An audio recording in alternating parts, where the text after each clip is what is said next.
Boa noite. Boa noite. Pedro Parente, ministro do governo Fernando Henrique, vai assumir a presidência da Petrobras. Temer recebe 20 deputadas e promete incluir mulher numa futura reforma do ministério. Eduardo Cunha se defende no Conselho de Ética, nega contas no exterior e anuncia que tentará anular o processo. Ministro Vital do Rego, do Tribunal de Contas da União, e deputado federal Marco Maia, do PT, serão investigados na Lava Jato. Supremo Tribunal Federal suspende a lei que autorizava o uso da pílula experimental contra câncer. Airbus com 66 pessoas cai no mar Mediterrâneo durante o voo entre Paris e o Cairo. A suspeita de terrorismo.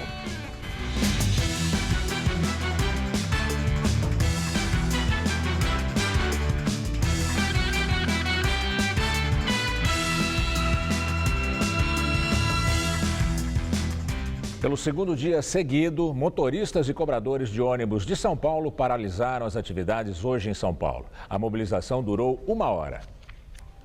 Não tem como ir embora, sai do serviço cansado, fica aqui parado aqui agora.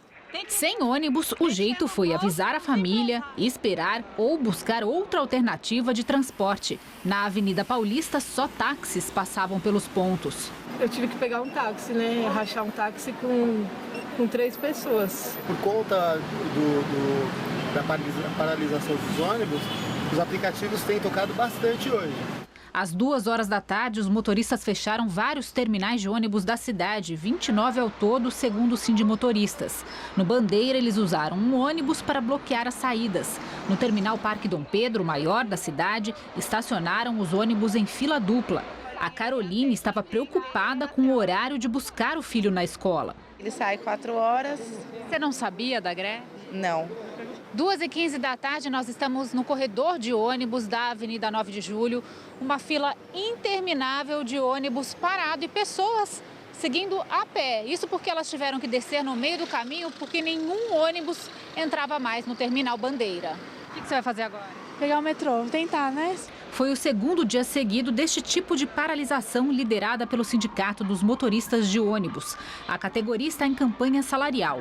O movimento foi encerrado mais cedo por causa de uma nova proposta das empresas de ônibus.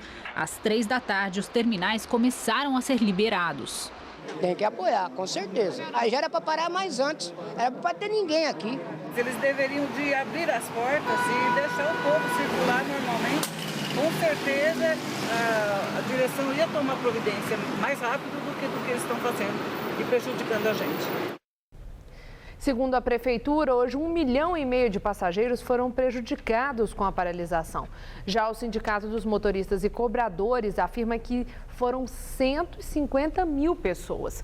Amanhã será feita uma nova assembleia para determinar se a categoria vai entrar em greve. A Prefeitura da cidade afirma que está com os pagamentos em dia, que o sistema de transporte recebeu mais de 2 bilhões de reais neste ano. Ontem, o prefeito Fernando Haddad, do PT, descartou a possibilidade de ampliar o valor dos repasses para as empresas de ônibus.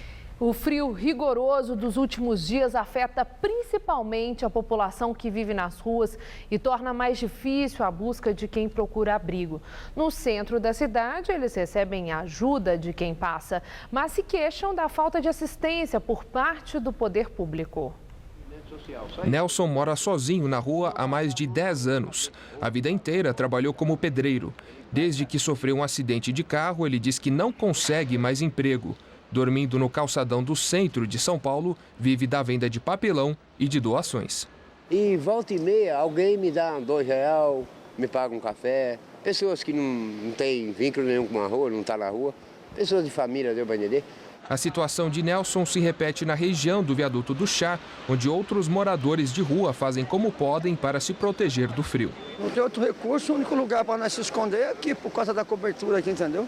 Segundo números de 2015 da Prefeitura, são mais de 15.900 moradores de rua na capital. Desse total, mais de 7.300 dormem nas ruas. Quem se sensibiliza com a cena se sente incomodado com a omissão das autoridades. A Prefeitura, eu acho que tinha que levar eles para abrigos, né? Eu acredito que deve ter economia albergue, né, alguma coisa do tipo, para poder tirar as pessoas dessa situação, nesse frio, por exemplo. Os moradores de rua se queixam do preconceito e da falta de ajuda. Esse grupo busca abrigo na Marquise, localizada em frente à Prefeitura de São Paulo. Apesar da proximidade, eles dizem que não conseguem nenhum tipo de assistência por parte do poder público. Às vezes nem o atendimento a gente consegue ser atendido por um profissional da área do serviço social. Então as dificuldades são muito, não só com o preconceito com o homossexual, a gente sabe que existe algumas ONGs que também a gente encontra dificuldade. Vem o caminhão da prefeitura, leva nossas coisas tudo, entendeu? Esses tempos atrás até bolsa com documento levaram o nosso aí. Ricardo já viveu na rua e hoje faz parte de um movimento de luta por moradia. Segundo ele, muitas pessoas não passam a noite em abrigos por causa do tratamento ruim. Vejo a situação no dia a dia deles, né? A situação de humilhação, a situação de discriminação por parte não só do poder público, como por parte da sociedade também, em o cidadão conseguir um emprego, em conseguir uma alimentação. Essas dificuldades não parecem desanimar o Nelson, que ainda faz planos para o futuro e sabe que a vida na rua tem seus valores também. São situações e situação, cada um tem a sua, tem que respeitar. Em nota, a Secretaria Municipal de Assistência de Desenvolvimento Social informou que existem 79 centros de acolhida na cidade, que oferecem 10 mil vagas. Nos dias mais frios, são criadas 450 vagas extras. Segundo a Secretaria, as pessoas em situação de rua são convidadas a ir para os centros, mas nem sempre aceitam. E hoje tivemos mais um dia de frio e tempo fechado aqui na cidade. Temos poucas mudanças, corrigindo, tivemos pouca mudança com relação a ontem.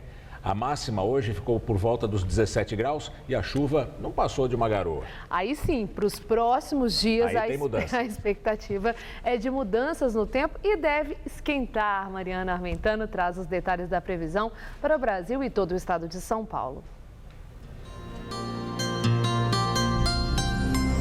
A sexta-feira promete temporais nos 3 estados da região sul. É que uma área de baixa pressão que se formou entre o Paraguai e a Argentina começa a avançar pelo país e já provoca chuvas fortes até o extremo sul do Mato Grosso do Sul. E eu já adianto que esse sistema deve avançar aqui por São Paulo, mas só provoca chuvas mais fortes no final de semana. Para amanhã, o predomínio na maior parte do país é de sol entre nuvens e chuvas bem pontuais. No litoral do Rio de Janeiro e do Espírito Santo, as temperaturas ficam amenas e chove fraco a qualquer hora. No litoral da Bahia, o tempo fica mais instável. Só mesmo nessa área em amarelo, entre o norte de Minas Gerais, Tocantins e todo o interior do Nordeste, que o tempo fica firme e seco. Máxima amanhã de 18 graus em Curitiba, 21 em Porto Alegre, 28 graus no Rio de Janeiro, 30 em Salvador e 37 graus em Palmas. Para São Paulo, o ar frio e seco começa a perder força e já permite a formação de algumas nuvens de chuva bem pontuais. Só a faixa leste que terá um dia mais nublado com névoa ao amanhecer. A expectativa é de que as temperaturas subam gradativamente nos próximos dias. Vamos ver como ficam algumas cidades? Em Votuporanga, no norte paulista, mínima de 18 e calorão na casa dos 31 graus durante a tarde. Em Bauru, onde estava mais fresquinho, também esquenta e faz até 27 graus amanhã. E aqui na capital, as temperaturas sobem bem em relação a hoje. Para essa madrugada, mínima prevista de 14 graus e máxima amanhã à tarde em torno dos 24 graus, com algumas aberturas de sol e chuvas localizadas. O ex-governador do Distrito Federal, Agnello Queiroz, do PT, se tornou réu por improbidade administrativa. Agnello é acusado de se beneficiar de uma portaria da Secretaria da Saúde nos últimos dias de sua gestão, em dezembro de 2014. O documento autorizou a ampliação de sua carga horária como médico do serviço público, a partir do fim da licença tirada para ocupar o cargo de governador. Com isso, Agnello passou a receber R$ 22 mil por mês. Pouco antes da portaria, ele havia conseguido uma licença-prêmio, ou seja, passou a receber em dobro sem exercer a função. Ao aceitar a denúncia do Ministério Público, o juiz Roque Fabrício Antônio de Oliveira Viel destacou o fato de que o ex-governador não pediu oficialmente um aumento na carga de trabalho. Além disso, o ato não foi publicado no Diário Oficial. Agnello Queiroz foi ministro do Esporte no governo Lula entre 2003 e 2006. Em fevereiro passado, ele foi condenado em outro processo, relativo a contratos para a realização da Fórmula Indy em Brasília, quando era governador. Os eventos nunca aconteceram, mas foram feitos acordos de reforma do autódromo e transmissão televisiva. Agnello também foi citado na Operação Lava Jato. Segundo ex-executivos da empreiteira Andrade Gutierrez, ele recebeu propina na construção do estádio Mané Garrincha, em Brasília, para a Copa do Mundo. O presidente afastado da Câmara dos Deputados, Eduardo Cunha, do PMDB, comparece ao Conselho de Ética, volta a negar contas no exterior e diz que o julgamento dele é político. Foi a primeira vez que Eduardo Cunha esteve na Câmara desde seu afastamento da presidência e do mandato de deputado, determinado pelo Supremo Tribunal Federal, que entendeu que ele poderia interferir nas investigações da Operação Lava Jato, em que é citado. É óbvio que foi uma decisão que foi construída a decisão para ter um tipo de objetivo. A razão, óbvio, o tempo vai dizer. Cunha é alvo de processo no Conselho de Ética, acusado de mentir na CPI da Petrobras no ano passado, quando disse não ter contas no exterior. Hoje, ele voltou a afirmar que não tem contas nem investimentos em seu nome na Suíça. Segundo ele, o dinheiro está em nome de trusts, que são empresas que administram patrimônio. Eu não detenho conta da minha titularidade e não detenho patrimônio que naquele momento estivesse sob propriedade. Considerar isso como conta bancária, igual uma conta bancária que vocês, qualquer um, assina um cheque, saca, ou dá uma ordem, saca, ou dispõe livremente, ou o banco atende a sua ordem, é uma comparação absurda. Cunha rebateu críticas de que fez manobras para atrasar o processo, iniciado há mais de 6 meses. Ele disse que apenas usou seu direito de defesa. No entanto, anunciou que vai pedir a nulidade do processo devido a 2 pontos. Primeiro, porque o relator atual se filiou a um partido do mesmo bloco do seu partido, o PMDB, motivo usado para ele para destituir o primeiro relator. E segundo, porque foram incluídos no processo fatos como a acusação do recebimento de propina. Não tenho nenhum interesse da prolongação desse processo. Eu tenho interesse que ele ande com a celeridade e a justiça, com a correção. O relator protestou. Creio que aquele que conduz o processo é o responsável pela coleta da prova e deve necessariamente concluir o processo iniciado. Cunha se negou a falar dos gastos do cartão de crédito da mulher dele, Cláudia Cruz. Segundo o Ministério Público Federal, ele e alguns familiares mantiveram gastos elevados e suspeitos em lojas de luxo, hotéis e restaurantes de alto padrão no exterior entre 2012 e 2015. Cunha também negou ter alguma influência no governo Temer. Ontem, um aliado dele, André Moura, foi escolhido líder do governo na Câmara dos Deputados. Chegou a bater boca com o deputado Alessandro Molon, da Rede, do Rio de Janeiro. Não é porque qualquer um nessa casa ocupe qualquer posto só porque votou em mim, ou porque me defendeu, ou porque não aderiu os seus ataques, que passa a ser manobra minha, ou passa a ser capacho meu. Essa casa não tem capacho. O que eu penso, digo eu. Vossa Excelência diz o que Vossa Excelência pensa. Nós já conhecemos o que Vossa Excelência pensa com muita exatidão. Então, eu quero dizer a Vossa Excelência que Vossa Excelência não vai me constranger. Se eu, porventura, achar que devo ou que tenho que fazer gestão por indicação de quem quer que seja, se for aceito, eu faria. Não o fiz. Não tem um alfinete indicado nesse governo por Eduardo Cunha. O deputado Ivan Valente, do PSOL, disse que Cunha não perde a arrogância, mesmo depois de ser afastado pelo STF. Está aqui como investigado. Mas não perde a arrogância, né? Mesmo com 11-0. O Palácio do Planalto anunciou agora há pouco o nome do ex-ministro Pedro Parente como novo presidente da Petrobras. Ministro da Casa Civil, Planejamento e Minas e Energia no governo Fernando Henrique, Pedro Parente esteve no fim da tarde com o presidente interino Michel Temer no Palácio do Planalto.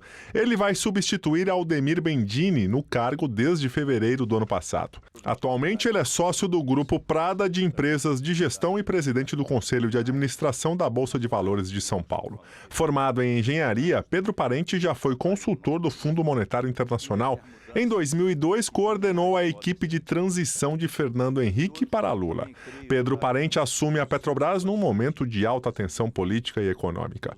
Hoje, a estatal é uma das empresas mais endividadas do mundo e está sofrendo com o impacto dos preços em queda do petróleo e com o escândalo de corrupção descoberto na Operação Lava Jato. Criticado por formar um ministério sem mulheres, o presidente interino Michel Temer se reuniu com 20 deputadas de partidos aliados. Durante o encontro, segundo as deputadas, Temer disse que será formado um novo ministério futuramente e que ele vai nomear uma mulher. Eu solicitei a ele algo que é uma bandeira dele, que além das reformas da Previdência, trabalhista e outras, a questão da reforma política é fundamental. A reforma política poderá trazer essa igualdade maior entre homens e mulheres nos espaços de poder, nos espaços da política. A deputada Mara Gabrilli, do PSDB, afirmou que pediu a Temer que apoie a candidatura de uma deputada para a presidência da Câmara. Atualmente, a bancada feminina tem 52 deputadas, pouco mais de 10% do total. Depois do anúncio do Ministério e das críticas sobre a ausência feminina na equipe, Temer preencheu com mulheres alguns cargos importantes do segundo escalão. Maria Silvia Bastos para a presidência do BNDES, o Banco Nacional de Desenvolvimento Econômico e Social, e Flávia Piovesan para a Secretaria de Direitos Humanos do Ministério da Justiça. E agora o comentário de Josias de Souza, direto de Brasília. Ele fala sobre a situação das contas do governo federal. Michel Temer realiza um inventário para saber em detalhes a herança que recebeu de Dilma Rousseff. Eu estive com o ministro Gedel Vieira Lima, que é o coordenador político do governo. Ele conta que o que já foi descoberto até aqui é assustador. O ministro fala de projetos do Minha Casa Minha Vida, que eram desenvolvidos para exploração política. Ele fala de militantes do PT que eram empregados como funcionários fantasmas na presidência da República. O ministro fala, sobretudo, de um rombo orçamentário para 2016 de 200 bilhões de reais. Isto é um buraco que é o dobro do que Dilma Rousseff admitia existir, algo como 96, 97 bilhões de reais. É tudo muito curioso. O PMDB, que era sócio majoritário do PT no empreendimento governamental, agora se dispõe a denunciar o descalabro. Só que nos instantes em que Dilma Rousseff esquecia que toda a ideologia precisa ser baseada num orçamento, era esse mesmo PMDB quem a socorria no Congresso, liderando a aprovação de propostas que legalizavam o desrespeito às metas fiscais e autorizavam o governo a promover novos déficits. O relator dessas propostas no Congresso era o senador Romero Jucá, que hoje é ministro do Planejamento de Michel Temer.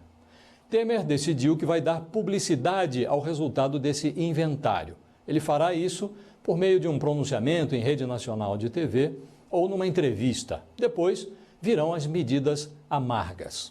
É como se o governo quisesse te convencer do seguinte: tudo de mal, de ruim que está para te acontecer é esplêndido perto do que poderia te ocorrer se nada fosse feito. Boa noite. O ministro Teori Zavascki, relator da Operação Lava Jato no Supremo Tribunal Federal, autorizou a abertura de inquérito para investigar o ministro Vital do Rego, do Tribunal de Contas da União, e também o ex-presidente da Câmara dos Deputados, Marco Maia, do PT. Os dois são acusados de tentar blindar empreiteiros na CPI mista da Petrobras, instalada no Congresso Nacional em 2014. Na época, senador, Vital do Rego era o presidente da CPI e Marco Maia o relator. Segundo o senador cassado Delcídio do Amaral, os dois e o deputado Fernando Francischini cobravam para impedir a convocação de empreiteiros. De acordo com Delcídio, a CPI obrigava empresários a jantar todas as segundas-feiras em Brasília para negociar pagamento de propina. Teori determinou o arquivamento de citações feitas por Delcídio sobre Francischini. O ministro do TCU, Vital do Rego, repudiou as acusações e disse que está à disposição para qualquer esclarecimento. O deputado federal Marco Maia afirmou que a investigação irá mostrar que é vítima de uma mentira deslavada com o único intuito de desgastar a sua imagem e a do PT. O ministro Teori Zavascki determinou que seja analisado pela Justiça Federal do Distrito Federal o pedido de investigação para apurar o suposto envolvimento do ex-ministro da Secretaria de Comunicação Social, Edinho Silva, com irregularidades apontadas na Operação Lava Jato. O pedido foi feito pelo Procurador-Geral da República, Rodrigo Janot, com base na delação premiada do senador Cassado Delcídio do Amaral. Como Edinho Silva não tem mais foro privilegiado por não ocupar mais o cargo de ministro de Estado, o caso pode continuar em andamento no Supremo. O caso não pode continuar em andamento no Supremo, me perdoem. O avião que seguia de Paris para o Cairo, na capital do Egito, ou melhor, a capital do Egito, caiu com 66 pessoas a bordo. Autoridades egípcias falam em ataque terrorista. O Airbus A320 da Egyptair decolou de Paris às 11h09 da noite de ontem e desapareceu às 2h45 desta madrugada, já dentro do espaço aéreo egípcio. Equipes do Egito, da Grécia e da França participam das buscas. A Egyptair diz que já informou as famílias dos 56 passageiros e 10 tripulantes do voo MS-804 e transmitiu condolências. Parentes estão nos aeroportos de Paris e do Cairo em busca de informações e recebendo apoio psicológico. O ministro da Defesa da Grécia, Panos Kamenos, afirmou em coletiva de imprensa que, segundo radares, o avião perdeu muita altitude pouco depois de deixar o espaço aéreo grego. O avião também teria dado 2 giros no ar antes de desaparecer. O ministro da Aviação Civil do Egito, Sherif Fati, disse em entrevista que uma análise preliminar aponta que um ataque terrorista pode ter derrubado o avião.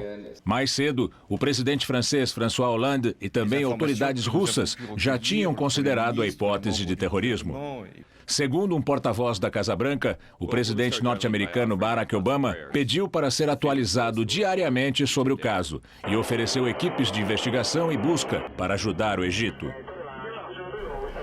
E agora vamos ao comentário de política internacional com João Batista Natali.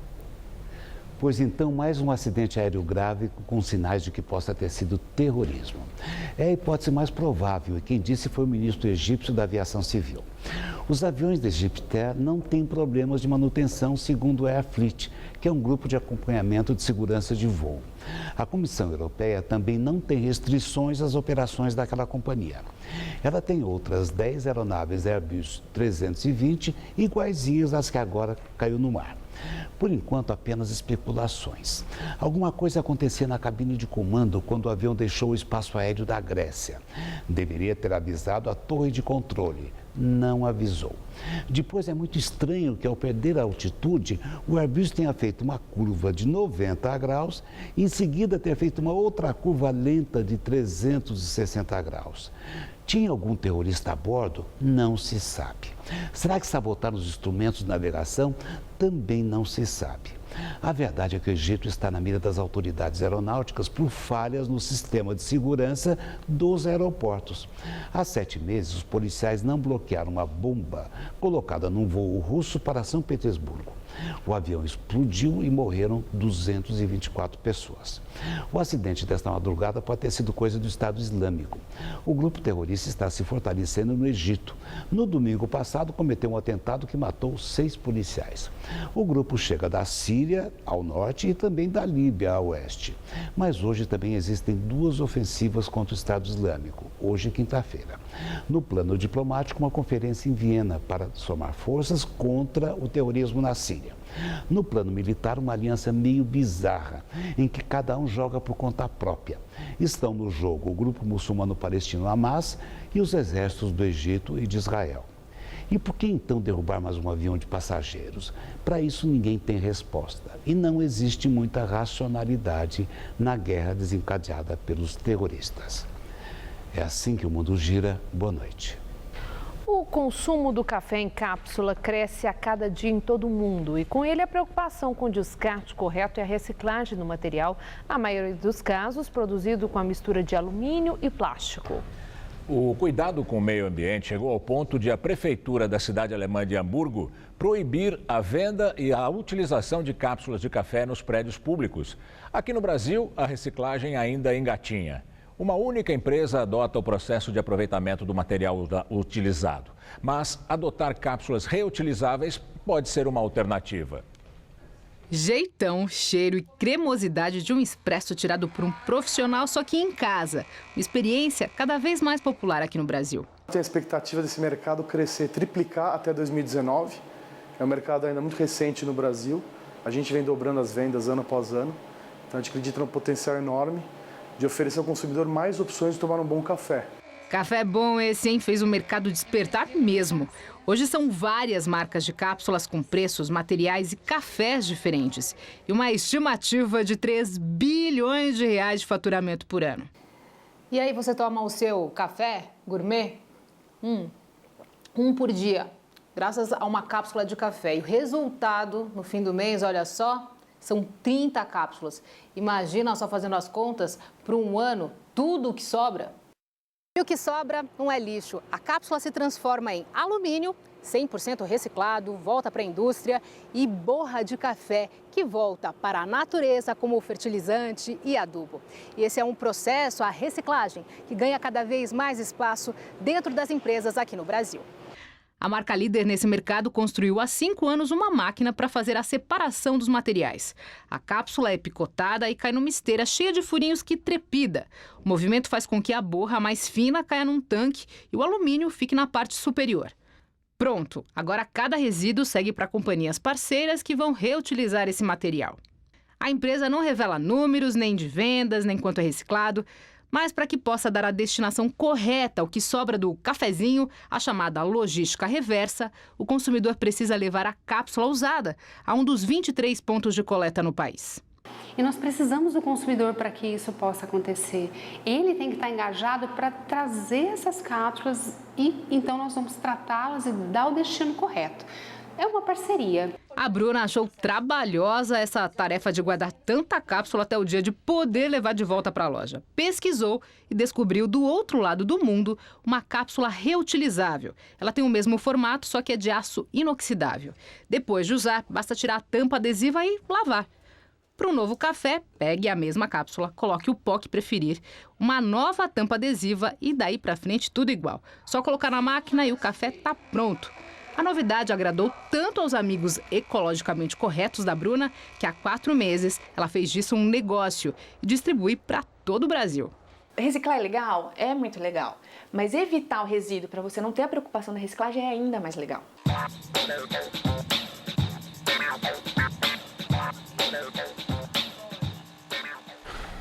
O desemprego subiu em todas as regiões pesquisadas pelo IBGE no primeiro trimestre deste ano, na comparação com 2015. Considerando todas as regiões, a taxa ficou 10,9%, ou melhor, ficou em 10,9%, o equivalente a 11 milhões e 100 mil pessoas. O ministro do Planejamento, Romero Jucá, afirmou que as previsões de rombo no orçamento deste ano, feitas pela equipe econômica da presidente afastada, Dilma Rousseff, foram maquiadas. Segundo ele, o novo valor está sendo avaliado e será divulgado na segunda-feira.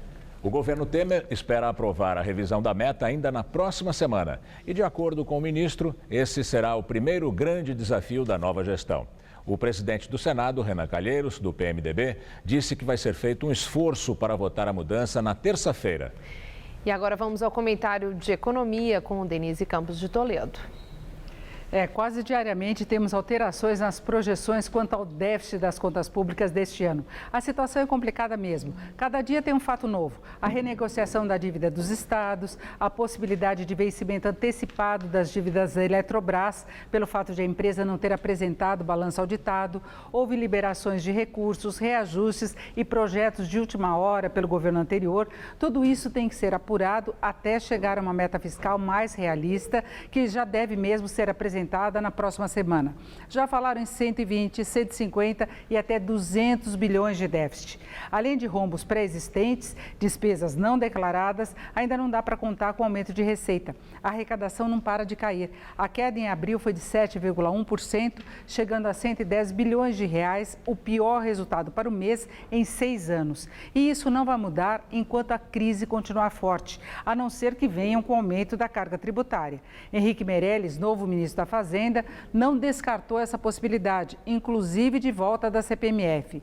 Pode ser a forma de deixar as contas menos ruins. Agora, seja qual for o número, a nova previsão de déficit é urgente a definição de estratégias para viabilizar um quadro melhor.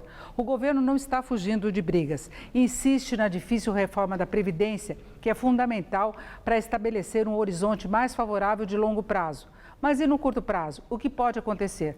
Que despesas serão cortadas? Como conseguir reduzir vinculações obrigatórias de receita que travam o orçamento? Vamos ter mais impostos? O ministro Meirelles já falou em saber e falar a verdade. Quer agir com transparência, mas não tem muito tempo a perder, não. Por mais que se confie na nova equipe, que se dê um voto de confiança, é urgente a definição de estratégias para que se possa apostar mesmo em um cenário melhor. Faz só uma semana que o novo governo assumiu. Ainda tenta tomar pé da situação, mas só a intenção não vai assegurar a confiança que precisa para fazer a economia avançar melhor e, mais que isso, para ganhar força nas discussões com o Congresso de matérias importantes para o ajuste fiscal. Popularidade ajuda muito e esse governo não conta com toda a popularidade que teria se fosse escolhido pelas urnas. É certo que quem votou em Dilma votou também em Temer, mas poucos consideravam a possibilidade de ele ser presidente. Agora é preciso mostrar que temos um governo de fato capaz de cumprir a missão que o destino lhe reservou, que é tentar corrigir o imenso retrocesso produzido pelos erros do governo que o antecedeu. Eu volto na segunda. Até lá. O presidente do Tribunal Superior Eleitoral e ministro do Supremo Tribunal Federal, Gilmar Mendes, afirmou que faltam cerca de 250 milhões de reais para garantir as eleições municipais deste ano.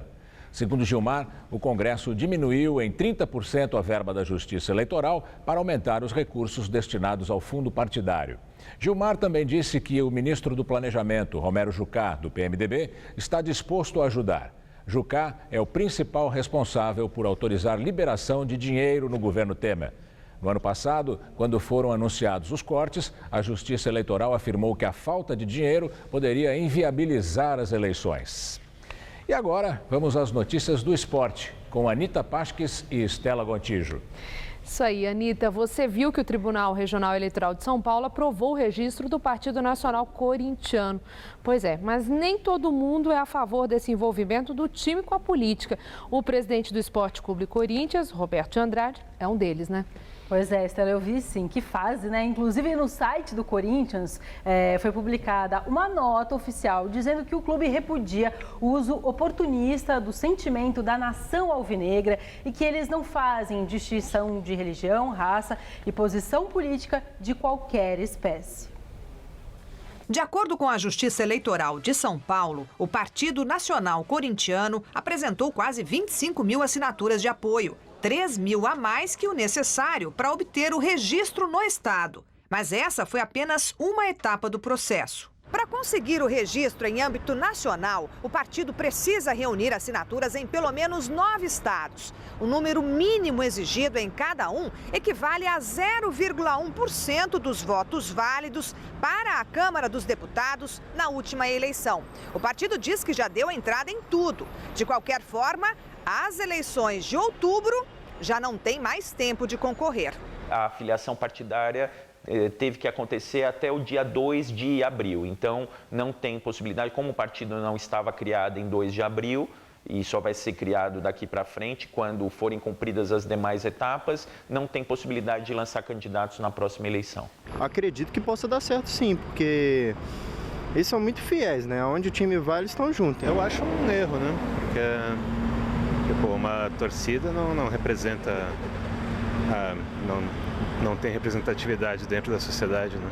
O presidente do Partido Corintiano é o empresário Juan Antônio Moreno Grangeiro. Ele foi condenado em 2013 a 7 meses de prisão em regime aberto por ter agredido policiais e responde a um outro processo por ameaça. Na política, ele teria o apoio de torcidas organizadas como a Camisa 12, que até o ano passado era comandada por Marco Antônio de Paula Rodrigues, o Capão, que hoje é o presidente do Partido Corintiano em São Paulo. Na realidade, ele não é vinculado totalmente às torcidas organizadas. A gente há membros de torcidas dentro do partido que estão nos ajudando nessa batalha, mas não temos vínculo algum formal assim, essa torcida apoia ou aquela torcida apoia. Já se tem notícia de que a torcida do Palmeiras já está se mobilizando para criar um partido político, ou seja, aquela disputa no campo de futebol está sendo levada para o partido político e eu não vejo isso como um bom sinal. Em nota, o Esporte Clube Corinthians negou o envolvimento com o novo partido, do qual diz ter tomado conhecimento por meio da imprensa. Afirma que ele não representa as ideias do clube, que é apartidário, que todos os torcedores têm o livre direito para seguir as próprias ideologias. A nota, endossada pelo presidente do clube, Roberto de Andrade, ainda repudia o que chama de uso oportunista do sentimento corintiano e garante que não haverá apoio aos envolvidos nesse partido. Polêmico. E ontem à noite foi conhecido o representante brasileiro na semifinal da Libertadores, certo, Anitta? Certo, muito certo, certíssimo, Estela. Na Arena Independência, o Atlético Mineiro venceu o São Paulo por 2-1, mas como o tricolor paulista tinha vencido o jogo de ida aqui em São Paulo por 1-0, a vaga na semifinal ficou para a equipe dirigida pelo argentino Edgardo Balsa. Em clima de muita festa, eles desembarcaram aqui em São Paulo, no aeroporto de Congonhas, e falaram sobre essa importante vitória. Vamos ver. O orgulho resgatado por um time que começou muito mal o ano, mas que nos últimos tempos evoluiu e cresceu a ponto de chegar à semifinal da Libertadores. A gente tem que valorizar bastante o grupo, a dedicação de todos, valorizar bastante o nosso treinador, porque sempre acreditou na gente, e agradecer a torcida por nos apoiar e estar sempre conosco. Nenhum jogador foi tão festejado quanto o zagueiro Maicon, herói pelo gol de cabeça marcado contra o Galo, que deixou o São Paulo entre os 4 melhores da Libertadores pela primeira vez em 6 anos. Foi um gol importante não só para o São Paulo, como para nós, todos que aqui estão presentes. A gente tem feito um belíssimo trabalho. A gente que veio do começo do campeonato desacreditado, a gente teve força, teve personalidade e graças a Deus demos a volta por cima. E esse gol não só foi importante para o clube, foi importante para mim, para o grupo. A gente está todo mundo de parabéns. Pois é, o São Paulo começou mesmo desacreditado e conseguiu, né? É isso, é o que o Michael falou. Aliás, foi quem marcou o gol do São Paulo em bola parada, como eu havia adiantado aqui no programa ontem, no jornal, né? Mas vale ressaltar a campanha do Edgardo Balsa, né? Ele é o primeiro técnico da história a levar 4 clubes diferentes para a semifinal da Copa Libertadores da América. O Rosário Central em 2001, LDU em 2008, o São Lourenço em 2014 e agora o São Paulo, sendo que desses 2 últimos que eu falei foram campeões da Libertadores. O Edgardo Balsa elogiou muito a calma do São Paulo ontem, porque tão logo o jogo começou... Mas não gostou muito do jogo, né? Não gostou muito do jogo, porque, na verdade, assim, o que ele chamou a atenção foi como o São Paulo ficou encolhido mais no final do jogo. Mas ele elogiou o fato do time ter conseguido manter a calma no momento em que tomou os 2 gols e depois ter retomado ali através do gol do Michael, né? O gol do Michael salvou a pátria, literalmente. E tem muito São Paulino feliz hoje. É verdade. Agora vamos aguardar. Vamos aguardar porque tem semifinal exatamente, mais pra frente. O clima está ótimo com essa classificação, né? Da semifinal da Libertadores, mas o Atlético Mineiro é que, na verdade... Não está com clima bom, Estela. Não está porque Diego Aguirre pediu demissão, para ele acabou. Não se classificou, foi adiante. Vamos ver o que ele falou sobre essa despedida dele do Atlético Mineiro.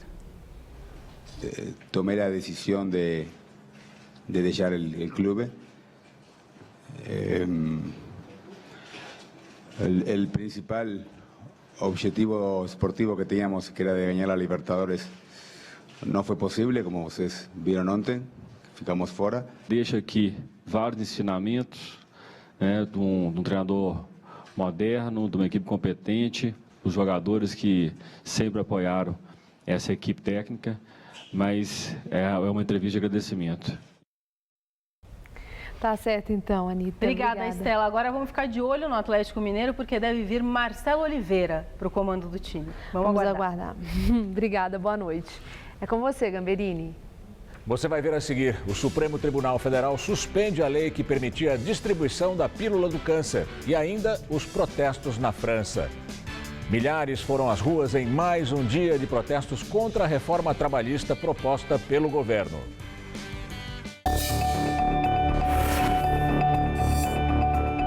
O cuidado com as pessoas deve começar desde o berço. Por isso, o governo do estado de São Paulo criou o programa Creche Escola, uma parceria com as prefeituras para a construção de creches que atendem crianças de 0 a 5 anos. 370 creches estão em construção e o melhor, 128 unidades já estão prontas. A iniciativa pioneira no país amplia vagas e garante uma vida melhor para milhares de crianças. O papel da nossa creche é ser a base para uma boa educação e um bom ensino. Esse programa do governo do estado chegou para ajudar milhares de mães que precisam trabalhar.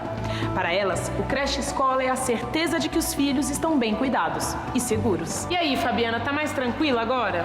Com certeza, agora eu tenho mais confiança em trabalhar, sabendo que meus filhos estão em boas mãos. Eu trabalho mais tranquilo, então para mim tá muito bom.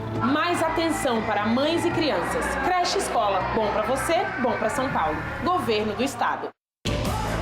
Nesse fim de semana tem feirão na fábrica da GM. Quando a Chevrolet abre os portões da fábrica, até quem não esperava, fecha negócio. É a sua chance de comprar direto do pátio, com uma condição que você só vai encontrar aqui. Taxa zero para toda a linha Chevrolet, além de bônus de até R$9.000. E tem mais. Onix, o carro mais vendido do Brasil, só R$36.990 com taxa zero. Mas corra que essa condição é só neste sábado e domingo, na fábrica da GM. Aproveite, até quem critica vai se apaixonar. É só amanhã na Best Casa. Cortina para box ou tapetes diversos a partir de R$ 6,99 cada. Tapete soft ou figuras por apenas R$ 9,99. É isso mesmo, só R$ 9,99 cada. Só amanhã na Best Casa. Qual Casper você é? Eu sou jornalismo. Eu sou relações públicas. Eu sou publicidade e propaganda. Eu sou rádio, TV e internet. A minha Casper é comunicação. Aqui tem teoria, prática, oportunidade de estágio e a melhor localização. Essa é a minha Casper. Essa é a nossa Casper.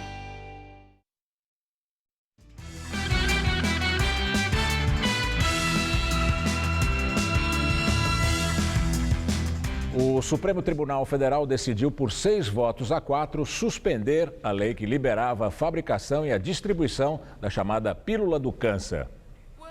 A lei foi sancionada pela presidente afastada Dilma Rousseff. O STF analisou um pedido de liminar feito pela Associação Médica Brasileira que alegava risco à saúde dos pacientes. A lei permitia que pacientes diagnosticados com câncer usassem por escolha livre a fosfoetanolamina sintética, que ainda não tem eficácia comprovada. Em seu voto, o relator do caso, o ministro Marco Aurélio, considerou que a legislação exige a aprovação prévia pela Anvisa para novos medicamentos comercializados no país. É, no mínimo, temerária e potencialmente danosa a liberação genérica do medicamento sem a realização de estudos clínicos correspondentes, em razão da ausência até o momento de elementos técnicos assertivos da viabilidade da substância para o bem-estar do organismo humano. O caso deverá voltar ao plenário quando os ministros decidirão sobre o mérito da questão e poderão anular a lei. Os desafios do governo Temer para a superação da crise econômica na entrevista do dia com Maria Lídia Flandoli.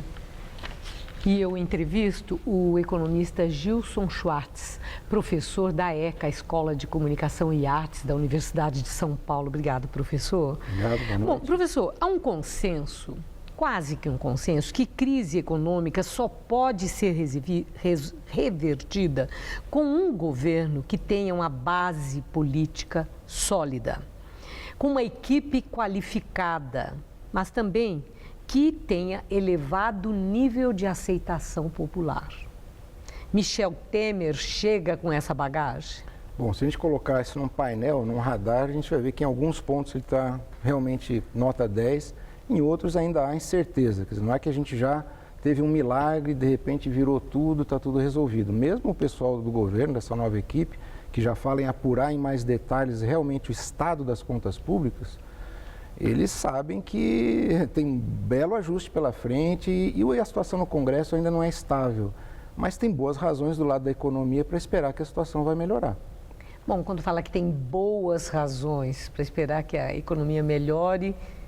Eu quero dizer o seguinte... Que razões são essas? Pois é, do lado fiscal a gente sabe que é preciso fazer um ajuste. Houve aí um desarranjo, né, puxou a corda demais para segurar, para evitar a recessão. No final foi com tudo para a recessão. E aí tem que fazer um ajuste fiscal, tem que ocorrer uma estabilização fiscal. Mas não vamos esquecer que nesses 2 anos, né, muita coisa foi feita. A taxa de juros já está alta há muito tempo. Hoje é um consenso, já não hoje, há alguns meses, que o consenso entre os próprios bancos é que a inflação já iniciou sua trajetória de queda. Portanto, isso é bom, quer dizer, o novo presidente do Banco Central, ele mesmo já andou dando assim umas dicas quando ele estava no mercado, de que a queda dos juros pode ser mais rápida do que seria se já não houvesse sangrado tanto a própria inflação. Então, nem tudo é herança maldita. O lado fiscal é preocupante, mas a inflação, por exemplo, tende a trazer boas notícias. Bom, eu vi no artigo seu, sou sua leitora, muito obrigado, na revista Exame, em que você faz a menção de que a crise econômica requer alguém com visão de longo prazo, internacional e experiente. Henrique Meirelles tem esse perfil, ele é o cara? Bom, quem disse que ele era o cara foi o próprio ex-presidente Lula.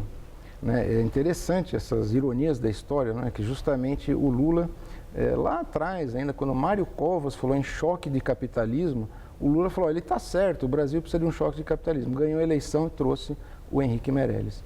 Agora mesmo, quando havia toda aquela discussão na possibilidade do Lula virar ministro, né, da Casa Civil, já rapidamente também surgiu o nome do Henrique Meirelles. E agora ele está lá, de volta numa posição de ajuste que justamente demanda muita confiança do empresariado, do sistema financeiro, sobretudo do sistema financeiro internacional, e experiência, então, ele tem.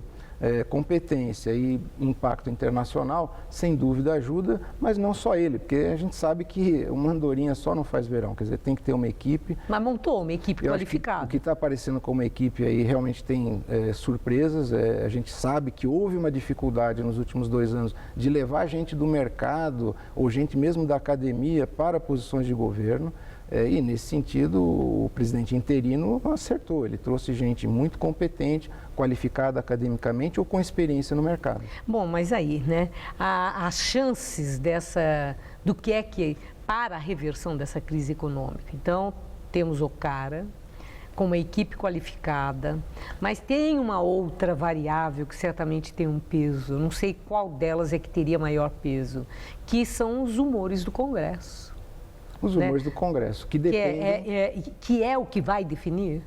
Eu diria que é o seguinte, como uma parte do trabalho, vamos chamar o trabalho sujo, da taxa de juros, né, do combate à inflação, foi feito já com alguns resultados, né, e as expectativas, isso o ministro Henrique Meirelles tem dito, e vinha dizendo antes de chegar ao governo, em vários artigos ele dizia que havia um exagero de expectativas ruins com relação ao Brasil. Eu diria que a formação de expectativas, claro que acontece no Congresso, mas acontece também nos meios de comunicação, na sociedade, no mercado. Pode ser que piore antes de melhorar, mas que há uma tendência a melhorar do lado das expectativas, acho que isso já é possível observar. Então, tem um lado subjetivo da política no Congresso, mas tem um lado subjetivo que é a própria sociedade ir percebendo que mudou a dinâmica e que existe uma perspectiva de reduzir taxa de juros, por exemplo. Quão rápida será essa reversão de expectativas? Se ela for rápida, nós podemos sair antes da crise.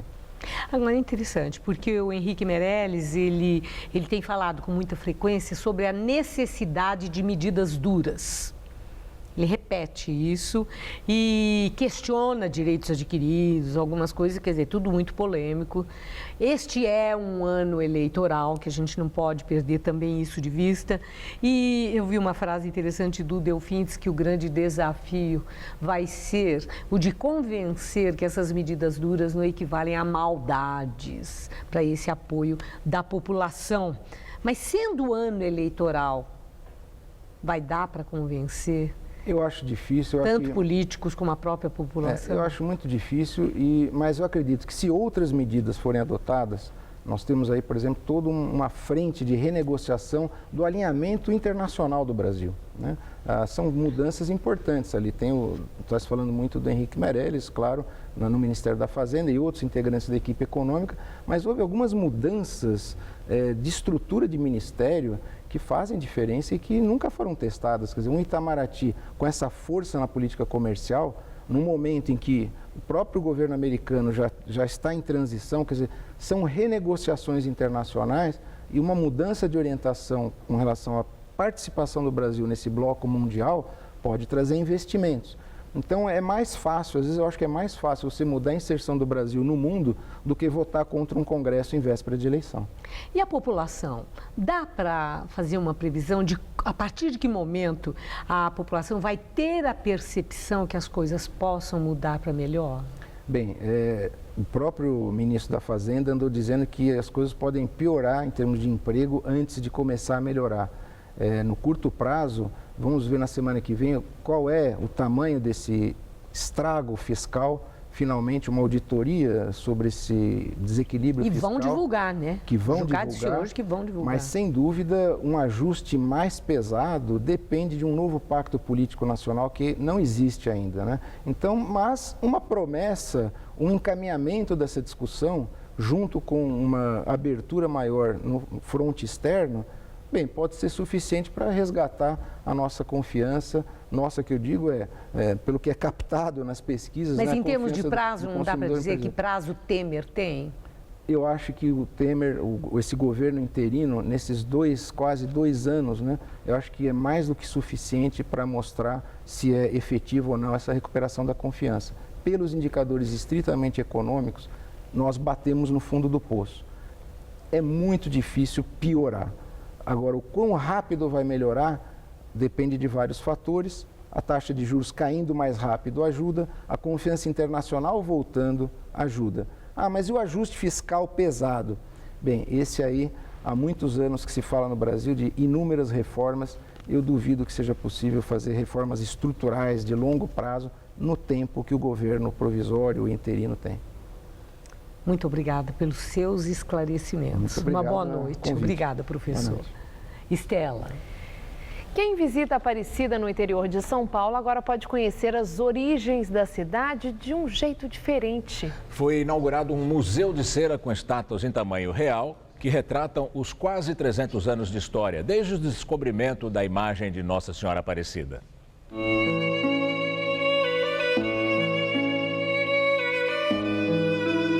Aqui a história de devoção à santa, considerada pelos católicos a padroeira do Brasil, deixou de ser contada apenas por meio dos livros. No Museu de Cera, os personagens parecem ganhar vida.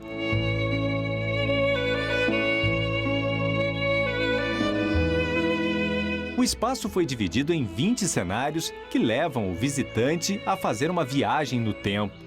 Voltamos ao ano de 1717, quando os 3 pescadores, segundo os devotos, teriam encontrado a imagem da santa no rio Paraíba do Sul. No acervo, cenas que revelam também os primeiros milagres atribuídos a Nossa Senhora Aparecida, como a libertação do escravo Zacarias. Conta a história que, ao rezar com fé para a santa, milagrosamente as correntes se desprenderam das mãos e dos pés do escravo, e ele conquistou a liberdade. Aqui no museu estão expostas 61 estátuas e cada uma delas levou cerca de 4 meses para ficar pronta. Foram feitas em ateliês especializados na Inglaterra, França e também Estados Unidos. E chamam a atenção pela riqueza dos detalhes. É bem perfeito, né? Até as veinhas dá para ver, né, dos braços, né? Vou voltar logo de novo. E vou trazer os filhos. Esse museu de cera, ele tem uma característica diferente porque ele parece algo vivo. Cada escultura de cera custou ao museu R$150 mil. Peças que retratam também momentos mais recentes da história do Santuário Nacional, como a visita dos papas ao Brasil, entre eles João Paulo II, em 1980, e o Papa Francisco, que esteve em Aparecida em 2013. A estátua de João Paulo II deixou Dona Aritéia encantada. É que ela recordou de quando ele esteve no Brasil. Nesse tempo eu trabalhava numa fábrica e era aquela pessoa falava que o Papa ia chegar no Brasil. Eu fiquei muito emocionada de ter visto ele assim, tão de pertinho assim.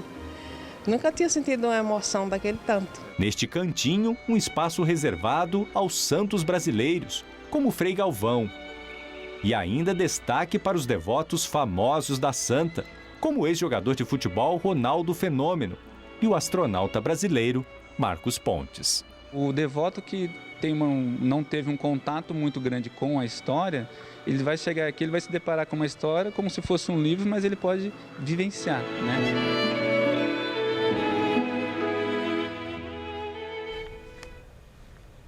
A França viveu hoje mais um dia de protestos contra a reforma trabalhista proposta pelo presidente François Hollande. E, novamente, as manifestações terminaram em confronto com a polícia.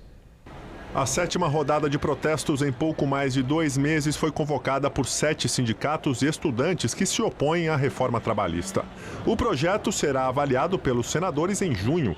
400 mil pessoas, 100 mil delas em Paris, participaram das manifestações, segundo os organizadores. A polícia francesa estimou a presença de 128 mil pessoas nas ruas do país. Os manifestantes pedem que Hollande suspenda a reforma trabalhista, denunciando que o projeto representa um retrocesso. Hoje houve novos protestos em Paris, mesmo depois da polícia proibir a manifestação. Desde o início do movimento, em fevereiro, cerca de 1.400 pessoas foram detidas. Hoje, outras 19 foram presas por vandalismo. O Jornal da Gazeta termina aqui. Uma boa noite para você. Boa noite e até amanhã.